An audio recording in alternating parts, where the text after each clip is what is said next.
So, welcome, Kevin Monroe, a podcast host extraordinaire, wonderful conversationalist, coach, inspirer of people, leader in business. Thank you for the gift of your time this afternoon. And Kevin, I'm so looking forward to our time together. Because this time I get to ask you the questions. So welcome. That's right. Thank you, Jane. Thanks for this opportunity. And, I just have to say from the beginning, thanks to anyone who's investing time to listen in, watch in, and share the conversation with us. Thank you. Well, Kevin, you have so much to offer in this world, and you already are a huge contribution. And so I was keen to record this conversation to share your gifts, the way that you ignite minds of others, so that we can share this with our listeners today, so that we can illuminate their gifts as well, to see what might come from our conversation. Awesome. And I wanted to begin by rolling back the curtain. As I was reflecting on what we would talk about today, I was thinking back, Kevin, to the first time we met, which was in London at the Humans First live event at the headquarters of Microsoft. Do you remember? I do. Of course I remember.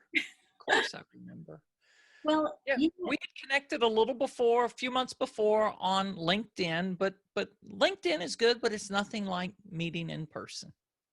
Absolutely. And what I will always remember was the welcome that you extended me. And what I appreciate in you then, and what I appreciate in you today, Kevin, is your capacity to make a connection with somebody quickly. The warmth and the encouragement from the get-go. Well, thank you, Jane. I mean, wow. I love hearing that. All I can say, I'll say two things. One, thank you. And secondly, that's a gift, right? It's just a gift that I've been given. It's now I can choose to use the gift or bury the gift, but that's not something that I manufacture. It's just a gift that I get to steward in my life. And I guess it's because, I know full well what it means to not belong and to not feel welcome, because I've experienced that a lot in life. And that's something in my heart. I want people to feel welcomed. So if I'm part of a meeting, and I can think of another event that our mutual friend Christy Kern was at, and there were maybe 50 people there, and we were getting together. The meeting started on Monday, but there was a dinner Sunday night. And I can't not do this, but it was like, you know what? I want to meet everybody in the room tonight and just welcome them. It wasn't my meeting, but I know what it's like to be in a meeting and wonder, do I really belong here? Am I in the right room? And the power that each of us has to look somebody in the eye, say, hey, I'm Kevin, I'm glad you're here, or welcome, or whatever that is. Jane, that's a power we all have. And it's that moment of connection that really allows, it just silences those voices that many of us hear that says, I don't belong here. I'm in the wrong room. How did I get in here? I love that. And of course, since that time, we've gotten to know each other a little bit more. And one of the things that I wanted for us to delve a little deeper on are the qualities that I recognize in you. And what you just shared about that sense of belonging rings true for me so much, and so much so that I remember your speech that evening and inviting us to think about belonging as a birthright. Yeah. Again, why is belonging, this is something I've heard a lot through the years, but I think what you hear somebody write about or speak about is really a window into the soul, because we teach that which we most long for, or most desire, or most need. And I'm serious, Jane. I mean, when I was a teenager, and I've been thinking about this lately, I was such a loner. And there were people that would attempt to reach out, and, but there was something in me that I was just such a loner. that I would walk from my home before I was old enough to drive. I would walk into town to go to church. I'd walk, and people would stop and offer a ride or something. No, I'm not worthy of your ride, or whatever nonsense fills our heads at those moments. But I was a loner, but I had a longing for belonging. And so just because I've experienced that unbelonging, and I love it, that, oh gosh, this is the problem when you do spontaneous things. You try to remember names of people, but you introduced me to an article from a firm, and I ended up inviting them to the podcast. And we talked about that they coined a term in their research, unbelonging. Unbelonging. And I think a lot of us have experienced unbelonging. It hurts. It does. And I think this is one of your gifts as you share more about that. And I guess what I would love to do today is to delve a little deeper, as I mentioned, just 3 other gifts these qualities that I recognize in you, Kevin. And they are, and we actually were talking about this just before we came on air, your capacity for gratitude is the first thing I'd love to delve a little deeper with you. Secondly is your gift of conversation, and the conversation which ignites, it illuminates, and it inspires everyone all in one. And lastly, your commitment and co-creation of community. So let us start with gratitude. And I would love to ask 3 topics I'm excited to talk about. So I would like, as we begin now, let me invite you to share, what is it that's made you smile today, Kevin? Oh, wow. So I was telling you a couple of things. I started my day in a conversation with a lady known as Dr. Gratitude, Lillian Jans Bacon from the Netherlands. She's joining me for a conversation with Steve Foreign when we launch a brand new podcast. That first episode is going to be on gratitude, and Lillian is joining Steve and me for that conversation. And so we were just getting to know one another today rather than just getting on a podcast conversation cold. Then a couple of hours after that, I had the opportunity to lead a session, facilitate a session. I was asked to lead a session for World Blue, the organization that Tracy Fenton founded and leads along with our friend Miranda Ash. And I'm like, I can't do a session on gratitude, but I'd love to facilitate a gratitude encounter for your people. So I was with leaders from around the world of companies that are choosing freedom over fear. And we had this gratitude encounter. And seriously, Jane, I just love doing these kinds of things, having the second thing you want to talk about, or deep, meaningful conversations with people on topics that matter. So that's what I'm grateful for today. And then, seriously, I'm not saying this, I don't mean this in any way puffery or flattery, but I told you this before we started talking. Jane, you're one of my favorite people. So the opportunity to connect with you in conversation, just wow, what a great day. Oh, well, aren't we lucky?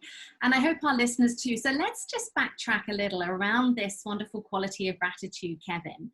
And can you tell us a little bit more about when and how you began making gratitude a part of your everyday life?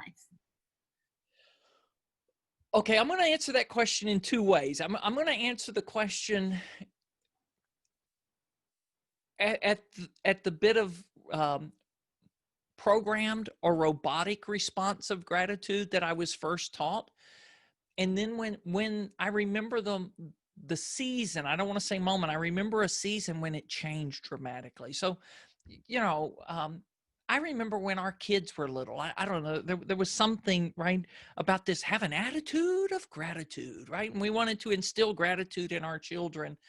And I had a mentor years ago that said, and challenged me, before your feet hit the floor when you're waking up in the morning, before your feet hit the floor, think of 3 things you're grateful for.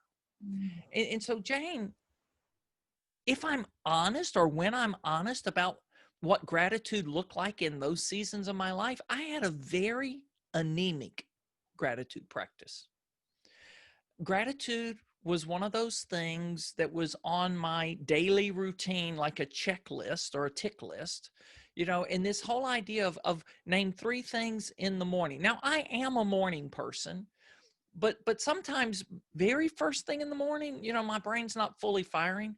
And so I had maybe a list of 7 things that I would choose 3 from. And I think a lot of us, if you've had this kind of repetitive gratitude practice, what are 3 things you're grateful for? Oh, I'm grateful for my family. I'm grateful for my home. I'm grateful for my job. Well, is there anything? Oh, well, yeah, I'm grateful. And so I'd expanded that to like maybe 7 or 8 things, and I just picked 3. And I was just thankful those mornings. I'd list out those 3 things. And then it was kind of like, check, yes. Were you grateful today? Oh, yeah. I had 3 things. I expressed gratitude for 3 things, and then just kind of compartmentalized that and went on in life.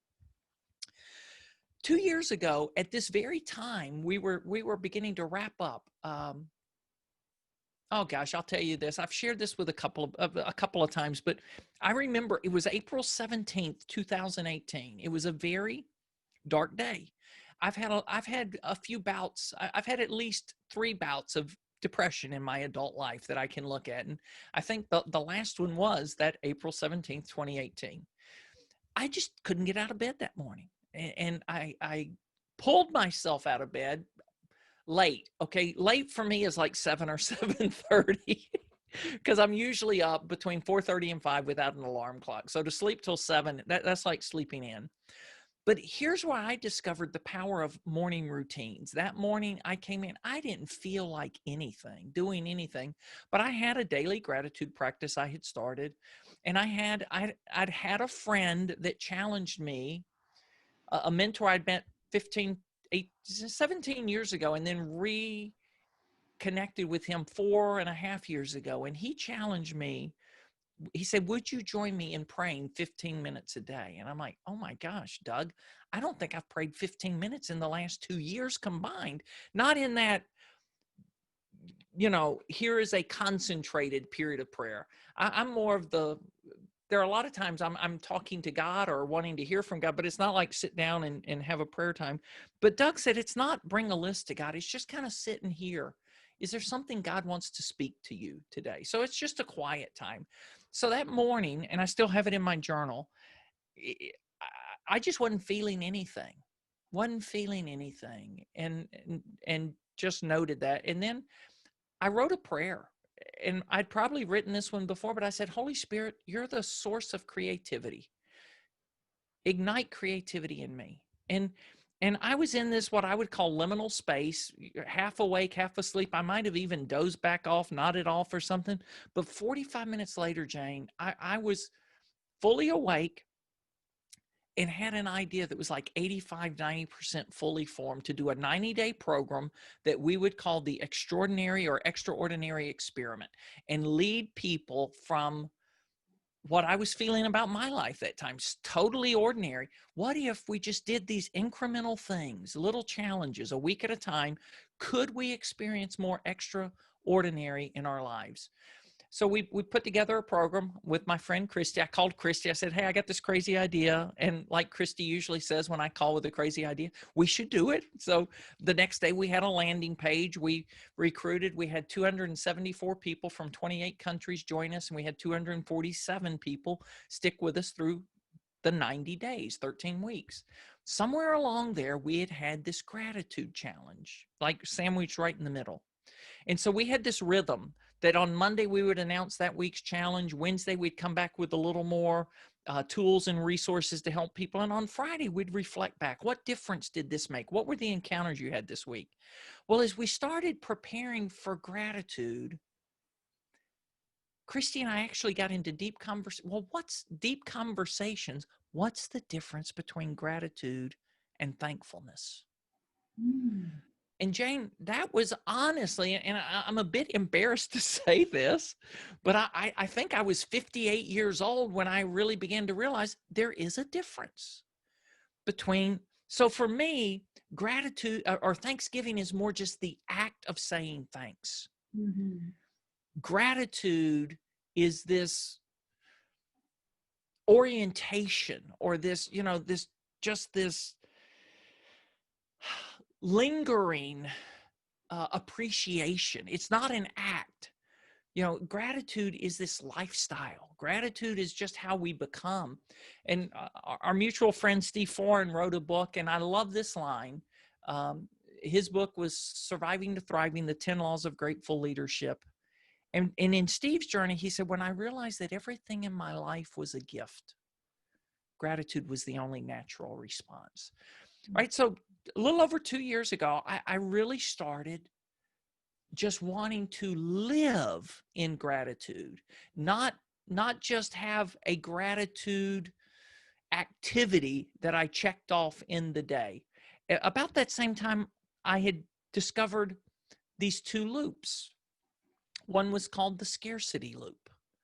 And I was quite familiar with the Scarcity Loop. That's where I'd lived a lot of my life. And my friend Juliana Park had developed this, and she took a year to reverse engineer the Scarcity Loop. When you see the image, it looks really simple, but she was having negative outcomes in life. And she said, why am I having negative outcomes? And through that year, she discovered her negative outcomes came from poor choices. Mm-hmm. Why did she make poor choices? Well, I was in anxiety. I was feeling anxiety. Well, what was the root of anxiety? It was fear. And that's the Scarcity Loop, fear at the 12 o'clock position, anxiety at the 3 o'clock, poor choices at the 6 o'clock, and negative outcomes at the 9 o'clock in this wheel. Well, how do you break that? And in her experience, she discovered gratitude. Gratitude is what's at the 12 o'clock position. Gratitude produces peace of mind at the 3 o'clock position. Peace of mind allows wise choices at the 6 o'clock.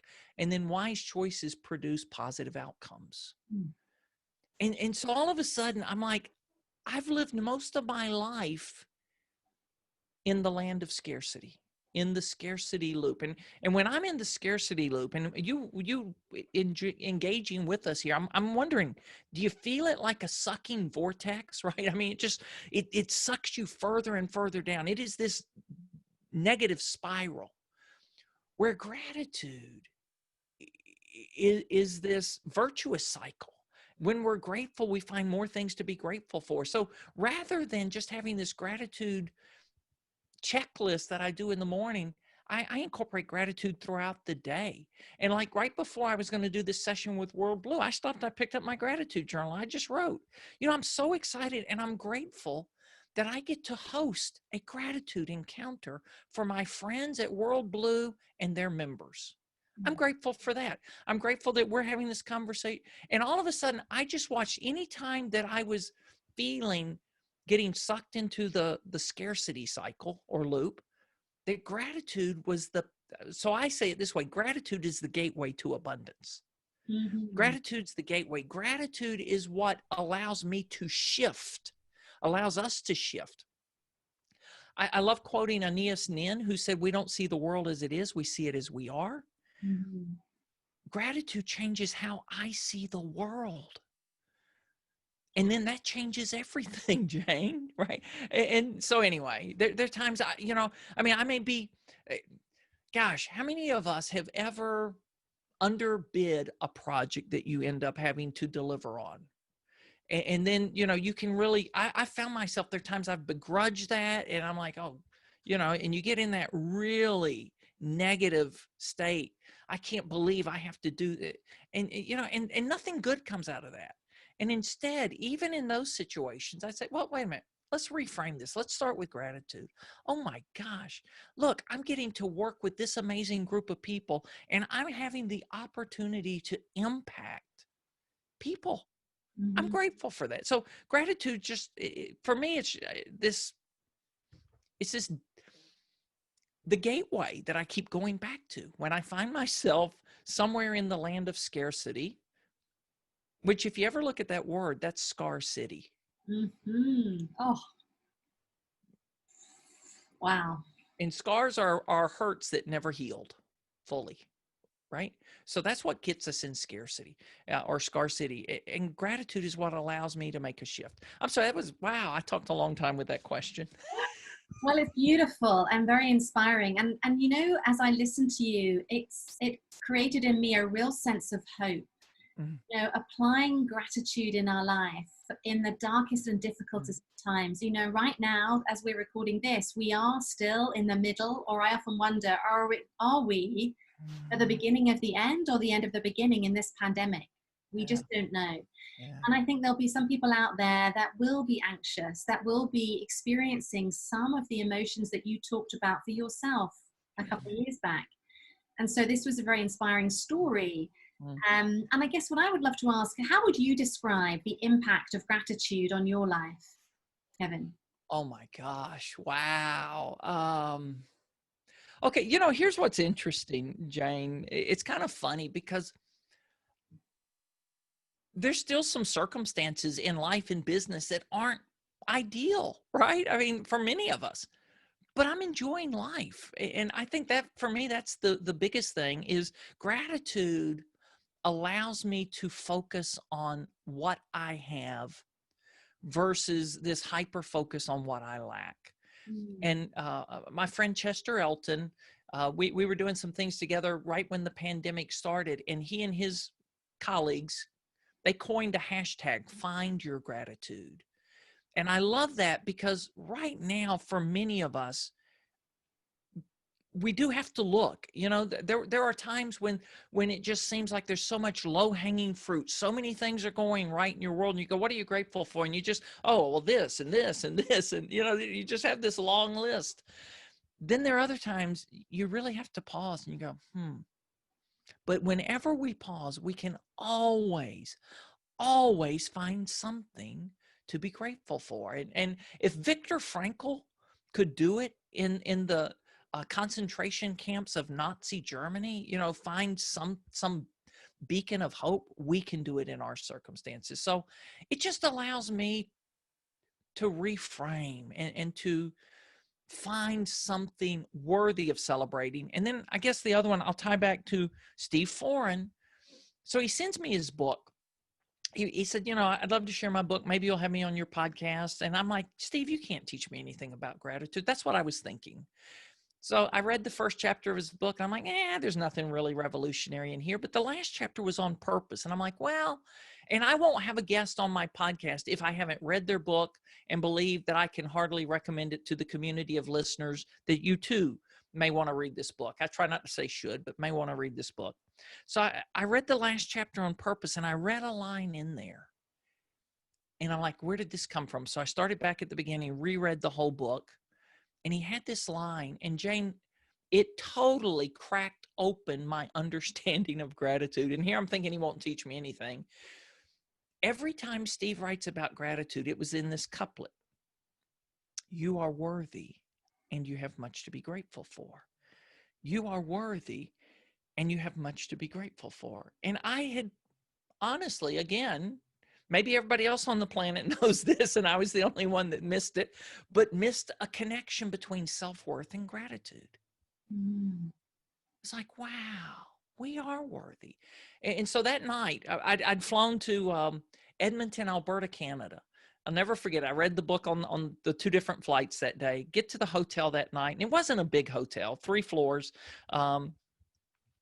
And I was there to speak at a conference, and it's late when I get in, and they've given me my room key, and I go up to the 3rd floor. I'm walking down the hall, and my room was 3007. And I go, there's 1, there's 3, there's no 5. And I'm like, okay, but there was a door there. Where's 7? 7 was the next room, and I'm not thinking anything of it. And all of a sudden I open the door, and they've upgraded me to their most luxurious suite because I was the keynote speaker at a conference, and I guess I traveled the furthest or something. And rather than, I mean, I grew up in such an environment where I could easily say, oh, I don't deserve this. I'm really fine with just a room. But that night, because I just read that book, I just looked around. I'm like, wow, you are worthy and you have much to be grateful for. And I'm like, I'm grateful that this client upgraded me to the suite. And it's like, wow, this is really cool. And so I'm just going to receive this rather than blow it off and minimize it, right? So I think you were on a call with me earlier this week in a group, and I got called out for being one of the world's best deflectors. You are, which is why I'm going to keep on to this with you. So what I heard there, because I wanted to share some of the gems and the wisdom that you've experienced and you so generously give to others. And what I heard you share there were, if we were wanting to share 3 things that our listeners today could take away and apply in their lives, bringing this sense of gratitude, I heard you talk about pausing and go, because when we look for the things to be grateful for, they are there. We simply need to pause and give our attention to those, to offer the sense of gratitude. Yeah. And the second thing, what I heard you share there in that beautiful story from Steve's work, is to acknowledge that you are worthy and you have much to be grateful for. So what one more thing might you add for our listeners to take away today that they could apply in their life to begin to embrace gratitude? Okay. So a couple of months ago, we were going through something in our home, and it boiled down to some things had happened. Well, I'll just tell the story. We had a termite infestation in a basement closet, and we didn't build this house. We were the 3rd owners of this house, and somebody that built the house took some shortcuts with that one closet. But I was the guy that let a termite bond lapse on the house somewhere through the 30 years we've lived here. I just some point let it lapse. And so, and I don't know if termites are a worldwide problem, but they can create a lot of damage. And a lot of times when there's termite damage, it can be very extensive and thousands of dollars or even hundreds of thousands of dollars. So Jane, in that moment, we have no idea. We know it's bad. We have no idea how bad it's going to be. And honestly, I was beating myself up, which I'm sure no one else watching this has ever beat yourself up for a bad decision, right? I mean, no, we flagellate ourselves over whatever kind of decisions, but this was one of those recent bad decisions that I don't even remember why, but it was a lapse in judgment at some point. And then there was this great anxiety over how bad this could be. And, oh my gosh, and all of that. And I was on a call with Christy Kern one day, and she had just ordered this Ann Voskamp quotation that was a friend had created artistically. And here's the quotation. It has become my new favorite quotation on gratitude. No amount of regret can change the past. No amount of anxiety can change the future. Any amount of gratitude will change the present. So Jane, the third thing is, hey, we all have stuff in the past for which we can have regret. And continuing to park in that, nothing's going to change that. And we can have these great worries. And right now we live in a world that is full of worry. Who knows, right? You just said it. I don't know. Is this the beginning of the end of the beginning? Where are we in this? What I heard myself say to a client a couple of weeks ago is, I don't know if this is our new normal yet or not, but it is our current reality.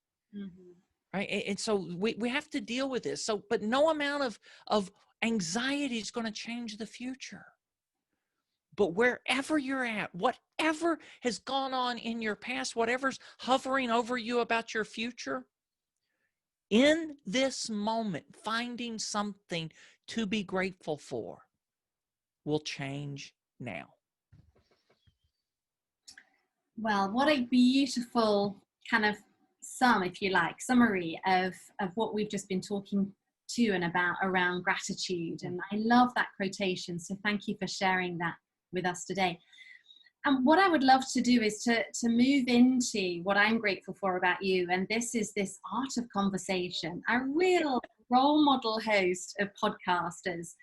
And I thought to myself, as I listen, as I look forward every week to who's going to be on the podcast, and as much is the conversation with which you engage. So I was trying to figure out, what is it that makes these podcasts so engaging? Mm. And so I thought what it was for me is your capacity to hold a conversation that ignites our thinking, illuminates the potential in others, and inspires us to do something different or do something even more. Wow. And so what I'm really interested to learn more about for you is, what is it that triggers that interest that you have in everyone that you meet? Okay, first off, I've just got to pause and say thank you for that you just said. Wow, that's a gift, and I'm grateful for that, Jane. I guess a couple of things. One, again, I'll start with another story. One year, this is my second podcast, and I'm about to start my third. Well, we've already started the third. It airs on September 1st, first episode. But a year into this second podcast that we ran for 3 years, I was ready to pull the plug. Okay, I am a perfectionist, which doesn't usually serve me well. Right. And I tell people I'm a recovering perfectionist. And I think my record for days free from perfectionism is 1. I mean, I'm like always starting over with this. I haven't gotten my 30-day chip. I haven't gotten my year chip. I'm just, it's seriously, something just pops up frequently. And a year into the podcast, it was a Monday, and I'm just like, I'm ready to pull the plug. I'm ready to pull the plug because perfectionism was killing me with the podcast. I can honestly show people would not believe this. I've shown people, they're like, are you kidding? My production team, they know, Kevin, you have the gift of being able to read and it not sound like you're reading. Jane, the first year I scripted every episode of the podcast. Well, why do I script episodes? Well, I don't trust myself. And that may be a theme that you remember when we talked about listening. Why do I take notes? Well, I don't trust myself to remember. Well, why did I heavily script podcast? I've never met a bunny trail yet that I can resist, right? And so there are times that I can follow bunny trails, and then it's kind of like, I don't, it's like, when you're on the internet and you've clicked a hyperlink about 17 times and you're thinking, well, what was I searching for when I sat down at the computer? I mean, that's how I can be with conversation. And so I had this heavily just wanting them to be perfect and designing an arc, and here's why I wanted it to go. And a year in, I was done with that. I'm ready to quit. Well, that Monday morning, 2 things happened. Dick Gurley, a friend of mine that I met on Twitter 7 or 8 years ago around servant leadership, sent me an email. And I had no idea Dick had gone to West Point. I had no idea West Point had a cadet's prayer. But he said, I was looking at the cadet's prayer this morning, and these lines stood out to me. Help us choose the hard right over the easy wrong. And I just wanted to send that your way today. Wow. And then a guy on Twitter posted something. Now, at that moment, Jane, I thought I just made a new best friend. I've never heard from the guy again. But in that moment, that day when I'm thinking of pulling the plug on the podcast, he tweeted something to the effect of, oh my gosh, your podcast. I found your podcast at a very low moment and it gave me hope. Thanks for what you're doing. Keep doing it. I'm like, I was thinking of stopping today. Seriously, I was thinking of stopping. And I'm like, okay, I can't stop, but I can't keep doing it the way I'm doing it. And so I surrendered the podcast and just took my hands off of it. And one change that I noticed, I don't even know if I made it intentionally in that moment or if it just unveiled over the next couple of weeks, but I stopped conducting interviews and I began hosting conversations. Because Jane, you can prepare for a conversation. I mean, like you've prepared for this. Here are the 3 points I'd like us to cover today. You prepare, but we didn't script the conversation. I was trying to script everything. You can script an interview, how you want it to go. I'm like, no. And where did I develop my love for conversation? So I look back to my dad and I see probably the 2 greatest traits that have served me most, best in life, I got from my dad. One of those, my dad taught me something that most dads don't teach their children at 7 or 8 years old.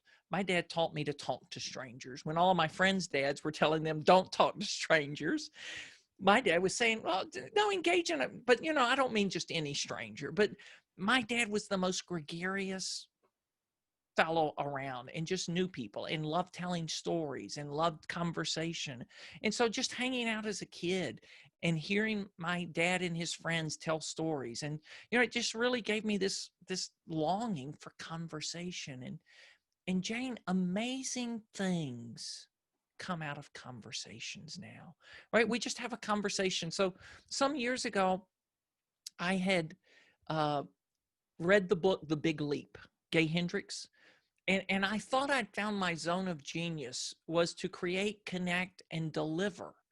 And so I worked with that for about a year and a half. And then all of a sudden I realized that's all wrong. That's all wrong, that deliver part. I love creating environments. I love connecting with people. But the real sweet spot for me is conversing. Conversing puts someone else on the stage. Not deliver has me in the hot seat, or me, you know, on the stage at the podium, the pulpit, you know, being the one to, and no, I want to have conversations. And in the podcast, I realized I wanted to create an environment. And I often say this, hey, if we were in your community, Jane, if we were at your favorite tea house, where would we be now? You know, and where would we be? Over in the corner? And so you listening, imagine you're sitting there with Jane and me, the three of us, or where, if we were in your community, where would we be? You know, and let's just have a conversation, because there is magic. There is magic in conversation. Always, always. All right. So that means I'm going to have to look up a quotation that I can't repeat from memory, but I shared it with somebody recently. So keep talking and I'm going to pull this up, because this is a great line. Well, I guess what I would just love to share from that is this art of conversation is a real gift. And one of the things that we're noticing, certainly in this time, is, you know, making time to connect with people. We have this wonderful technology, which is a great enabler to continue doing our business. But one of the things that I think we miss is that kind of conversation that happens just before you go into a meeting, or just after you come into a meeting. And it's that kind of connection around things that's kind of outside the agenda, where people get to really, well, just simply hang out with one another and check in with one another. And I feel that is as important Absolutely in the way that we are able to connect. It's to share that level of interest. And interestingly enough, I was having a conversation recently with a wonderful lady, Raquel Arp, who was a real specialist in listening. And we were talking about the difference between being curious and being interested. And I put the proposition to her that perhaps curiosity is serving ourselves, i.e. I'm curious to know, I'm curious to learn. And that's good, because it deepens my knowledge, my experience, my insight. Whereas in contrast, when I'm interested, it serves the other, because I'm listening in a conversation because I'm interested about you and where you go with your story, what you choose to share with us, which is what I'm experiencing of you today. And that when we're interested in another and being in wonderment, I wonder where Kevin's going to take us next. Wow. That's beautiful, Jane. I love that. I love that. What a beautiful distinction between curiosity and interest. And I would agree. Yeah. So I'm curious about a lot of things, but then all of a sudden, when that intersects with something from you, then I'm really interested about your journey, your perspective, your unique experiences. And that's a beautiful thing. Wow. Okay, so I found that quote. Here's this quotation. Susan Scott wrote the book Fierce Conversations. And I attended their workshop some years ago, and this is the line that stood out to me. While no single conversation is guaranteed to change the trajectory of a career, a company, a relationship, or a life, any single conversation can. Wow. Right? So we never know. You never know what might happen in this conversation. And so to me, there's that magic, there's the mystery that you never know. But when we create the right environments for there to be authentic conversation, beautiful things happen. Beauty appears, magic occurs, and there really can be a transformational quality to that conversation when all of a sudden maybe, and this is what I've had the experience, so it's really kind of fun being here with you because I've had the benefit of being with you in thinking environment sessions, and in that, which is a form of conversation, right? You some people may not think it, but it's a form of conversation. But there is a new thought that emerges that wasn't necessarily there, or it wasn't there in a crystallized fashion at the beginning. And that to me, that's that, the transformational or transcendent quality is that just through being together in interested conversation with one another, we find these gems and jewels that were there, but perhaps neither of us were seeing them. And then all of a sudden, what's that sparkling over there? And you uncover a diamond. And I love that. I mean, what a beautiful way of thinking about it. I'll often talk about finding the jewel amongst the rubble, and the jewel being sometimes it's the things that hold us back. It's the moments where we feel stuck, Yeah. and helping somebody uncover what that is, to shine the light and to free themselves up to make a new path, or, be back on their, or, to be on their journey afresh to where they want to be. That's a beautiful quote. Thank you for that. And it makes me think about, we never know the seeds that we might sow as a result of our conversation. And the other thing that strikes me in my experience of you, Kevin, coming way back to this sense of belonging, it's how we make people feel. Because when we're in conversation with someone and we show this level of interest, we give our attention, we hold this kind of respect for who they are as a human being, that actually their perspectives and the way they see the world may be different from mine. And therefore, I'm excited to learn of a different one. And I think this brings me right back to, as you all know, my passion is around listening. For me, it's an absolute gift to listen to you today. And I hope that our listeners will feel the same, because what I find in terms of the privilege of listening is helping the speaker share more of themselves and the wisdom that they have, so that, we all benefit. So thank you for sharing that. Oh, well, thank you, Jane. And it's funny. I was looking forward to this, but I am so much more comfortable in your chair than my chair, being the one asking the questions than answering the questions. But this is fun. It's really fun. So, and so look, I would love to segue into this last quality for now. I mean, there are many more qualities I'd love to delve a little deeper with. So thank you for helping us kind of illuminate more of your wonderful gift of conversation, this art and interest that you have, and inspired by your dear father, and what a gift that was.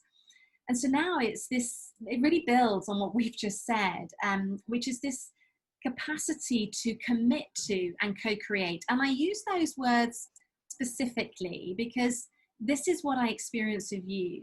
It does take commitment to create something and then follow it through, because we can all have ideas and we can all be inspired by lots of different things. And yet for me, it takes commitment to bring it to the fore and to sustain it. So what I have witnessed and it's been a joyous time over the last few months is to witness this relaunch of this wonderful online community, this extraordinary life, and co-created with the wonderful Christy Kern. And so I wondered if you could speak to that, to share with us what was, what for you is the purpose of this online community?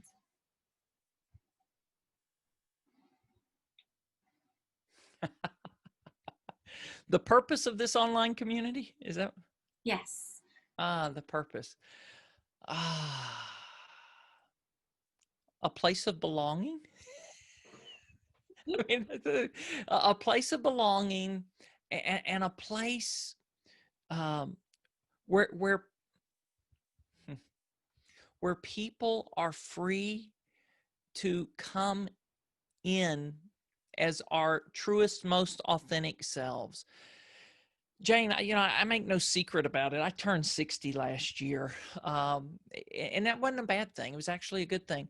But I spent so many of my early years trying to be someone I wasn't, trying to be something else, trying to always wanting to fit in. So then understand, what does it take to fit in, rather than just be my truest self.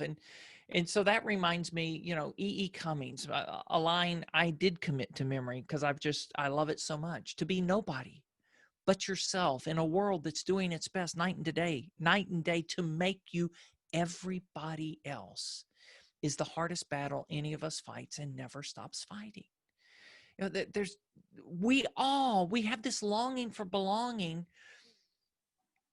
And belonging is different than fitting in, right? Fitting in means I've changed something about me. I've either compressed something about me, I've shut something off that is really near and dear to me, but I don't feel it's welcome here. So I'm always doing impression management and image management. I'm done with that. I'm just done with that. Either you like me or you don't. And that used to really bother me. I wanted to be liked. I don't really care. I like it if people like me. I like it, especially if the people I like me. That's good. But I don't want to try to suppress my most deeply held values so you'll like me. And I've done that in the past. So, this whole idea, going back to this extraordinary experiment that we started a couple of years ago, what if by doing simple, what many people would call ordinary things, with extra focus, fervor, and flair, we discover that they're extraordinary, that we are extraordinary. I love the quote from C.S. Lewis. It rolls through my mind every week at some time. There are no ordinary people. There are no ordinary people, yet many of us feel that we are so ordinary. For most of my life, I just felt ordinary and overlooked, and like I was just nobody special. But we all are. So we just want to create this community, a place of belonging and let me rephrase that even. We want to co-create this community, recognizing that everybody brings something to it. I love the story of stone soup, and it's told in multiple cultures, right? The way it's usually told is there was a pilgrim traveler or two that entered this town, and it was a time of scarcity, and everybody was hoarding everything, and they saw these strangers coming in, and so everybody shuts down and boards up their windows and pulls their kids off the street. And the strangers go down by the creek and set up an iron pot and pour in some water and light a fire under it, and all they have to put in the pot is a rock. So they put in a rock. And soon one of the villagers comes down and says, "Well, what are you all doing?" They're like, "Oh, we're fixing stone soup." And they're like, "It'd really be great if we had some onion or potatoes to add to the soup." And somebody, "Oh, I've got onion." They went and get onion. Somebody else went into their house and brought potatoes. And all of a sudden, all of the villagers are coming out of curiosity, and everybody goes back to their cottage and retrieves something to come to add to the stone soup that becomes the community soup. And when everything is done, spices are added.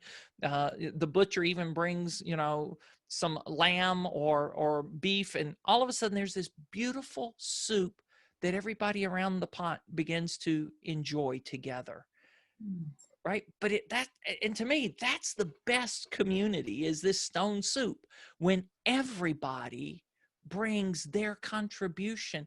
And Jane, I can't say that enough, because I mean, I'll be honest with you. There are times in my life when I seriously thought I had nothing to contribute.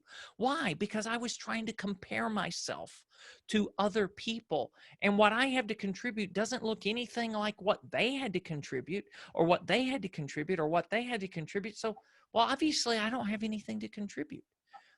And I know that some of you watching this video, if you've watched to this part, I mean, some of you, you've experienced this. You feel, I can name the gifts, talents, and abilities of my 5, 7, 10 closest friends. I can't name a one of mine, right? Because I don't think I have anything to bring to the soup. But I promise you, you do. And when everybody is free to offer their contribution, not compare their contribution, the result is just, it's amazing. So we just want to create this community where people that want to explore, experience, and embrace more extraordinary in their lives can come. And we do it together. And, you know, one of the things that has been most, okay, so, I mean, today's Thursday that we're recording this. Tuesday of this week, we had a waymaking session. June, 2 months ago, Jane, in June, you were leading the waymaking series that month. This month, you're there to receive. Mm-hmm. I know plenty of people. I know plenty of people that will show up to do their presentation for your group and go on. But for people to show up 1 month to contribute and show up 6, 7, 8 other months of the series to receive, that's something special. And that just speaks to what one of the facets of what's so beautiful about what we're building, co-creating.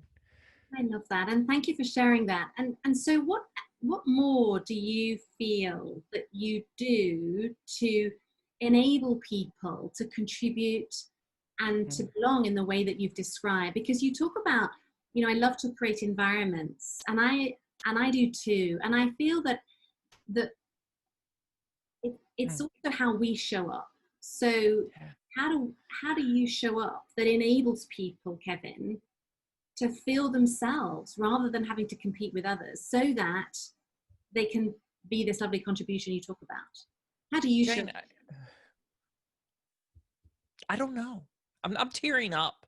I'm tearing up because I think of things I've heard people say to me or write to me. And I don't know what this is, but here's what people say. You see me.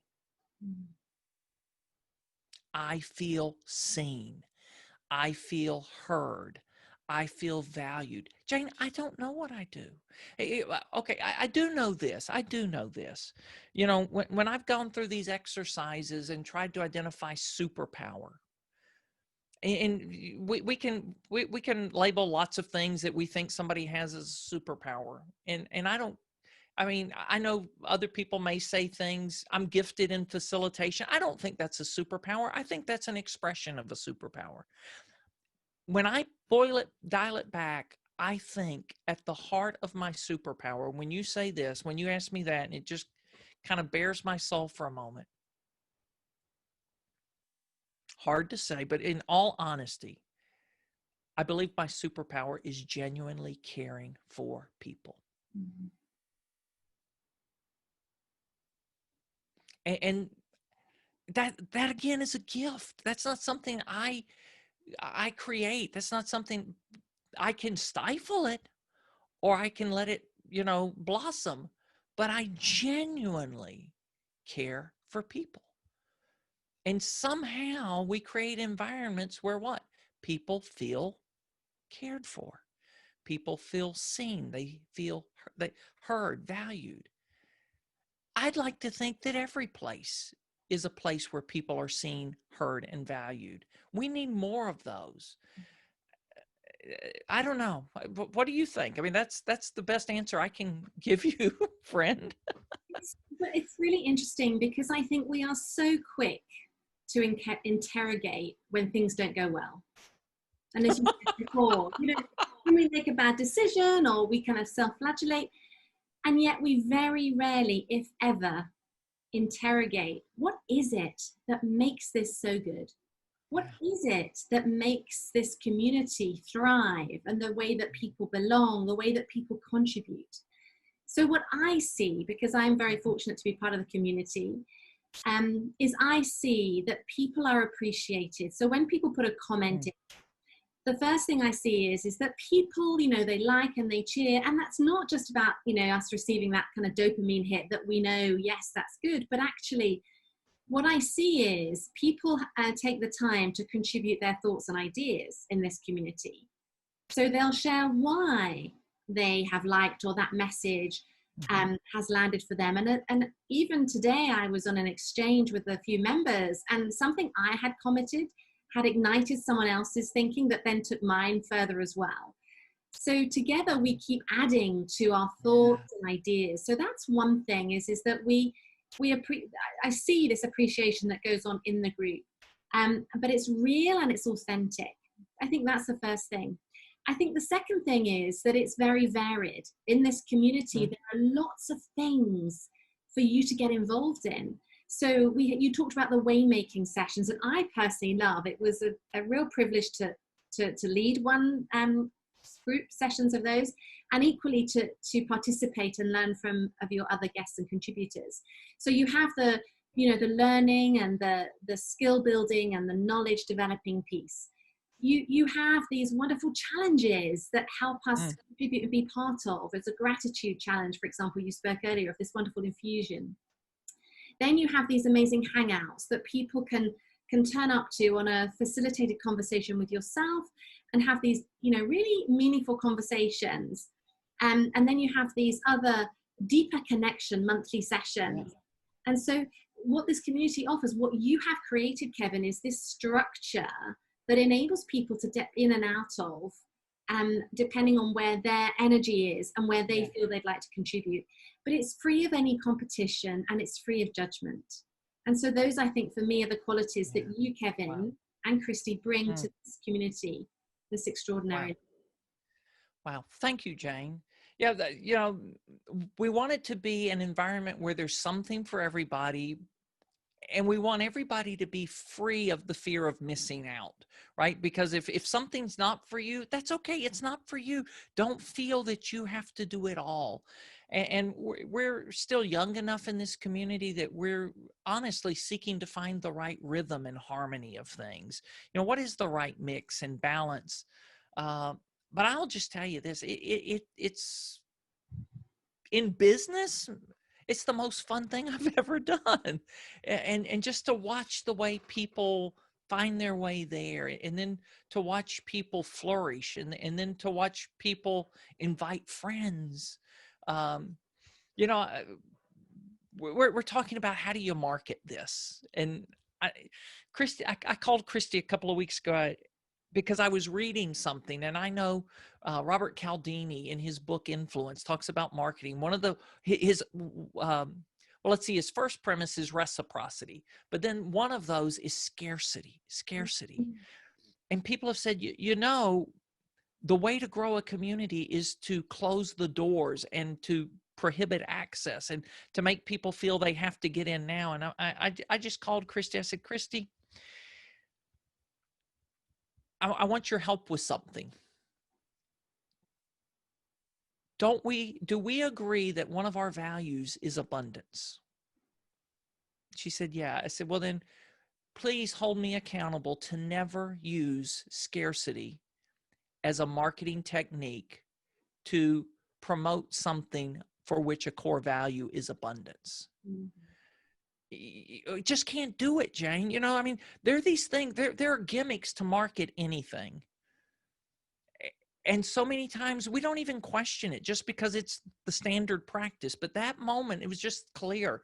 Like, I don't ever want to use scarcity, artificial scarcity, to try to create, a sense of loss in a community that we say is all about abundance. So that goes back to the authenticity. We just want to create something where people want to come. We want to be a safe place on the internet. This is one of the things I love about our community and the platform we use. It is a safe haven. Mm-hmm.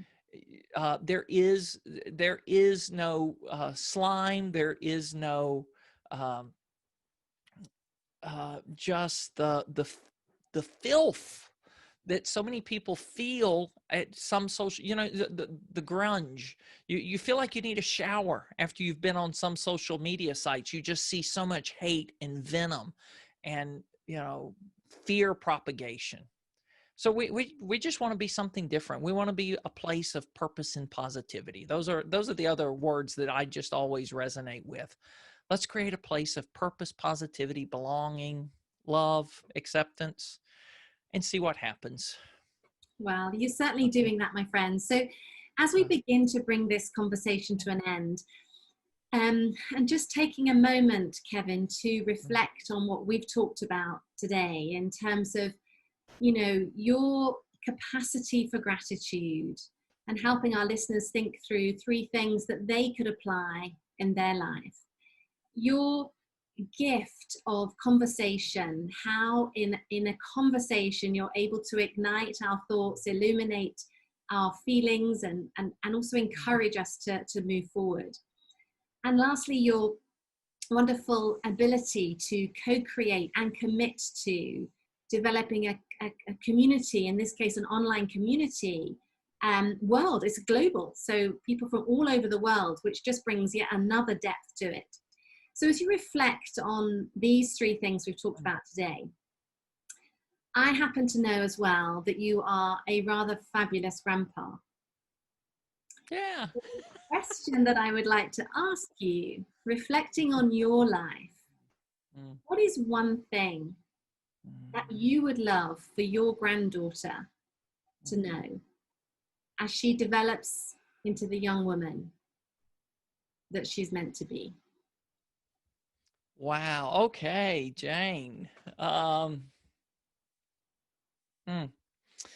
Grace is just turned 5 in July.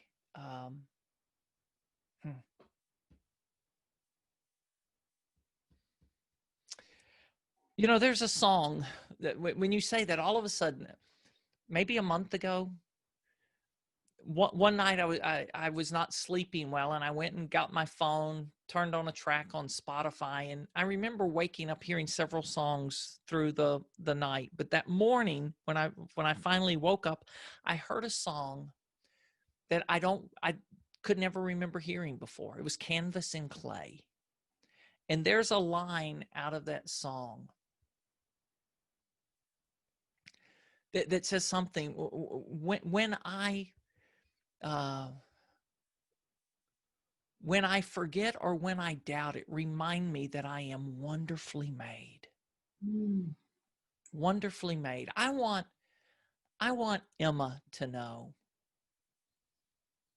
and I want everyone to know, we are fearfully and wonderfully made. We are, or have the ability to be complete and whole, not lacking. I think there's this image, a slide I found one time that I've used in some presentations. And on the stand, there's a stand in front of a mirror. On the stand is a flawless banana. And what the banana sees in the mirror is a blemished, spotted, just horrific looking banana. But in reality, the banana is flawless and beautiful, fearfully and wonderfully made. And so I want Emma to know that she, as she is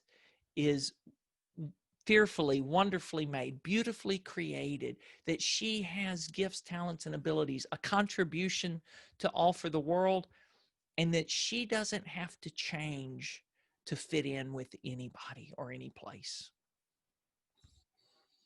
Wow. Well, I hope she gets to hear that one day. And you generously invited our listeners to hear that too. And I would love just to echo that. And so, Kevin, in sharing what you most want for your beautiful granddaughter, Emma Grace, I'm wondering if our listeners took that as well, to have that thought in mind for every person that you and I and all of us interact with. We hold that view that they are wonderfully, fearlessly made as a wonderful human being with the gifts and talents to make a contribution in this life. Because after all, you know, what we want for our children and our grandchildren, imagine we wanting that from every other human being that we interact with. Couldn't that make our world a better place? Oh, okay, so I still have this open from last week on my computer, the C.S. Lewis quotation. And when you said that, all of a sudden it's back to that.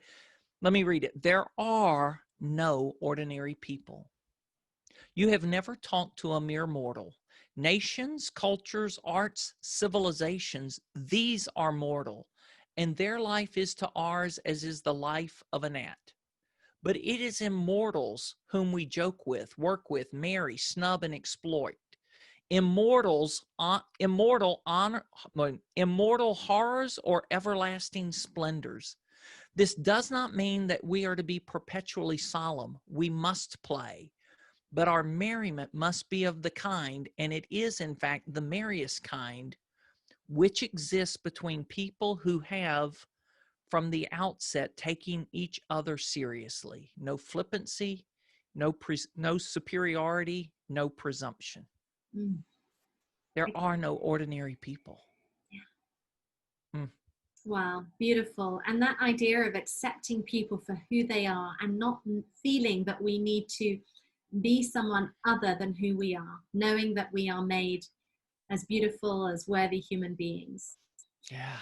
Well, Kevin, thank you for today. It's been an immense privilege and great fun once again, listening to your stories and being inspired by them, and also leaving me think even more about the topics we've spoken about. So for people that want to get to know more of you and to join this extraordinary life, where and how will they best connect with you?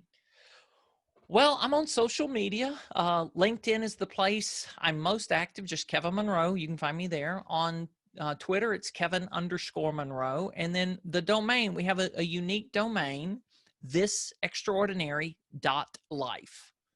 Thisextraordinary.life takes you into the community. And, you know, I might as well do this. Or if you're on WhatsApp or text me, my direct cell phone number, +1 404 713 0713. So, Jane, I just, reach out, connect somehow. But the point is, let's connect. Beautiful. Well, and I hope you do. And I hope our listeners will join this amazing community. So I can't wait to see and listening in today to be on that community and reference our conversation here if that will be of value to you. Kevin, my friend, I'm going to stop the recording. But a really, really big thank you to you for tonight. Thank you.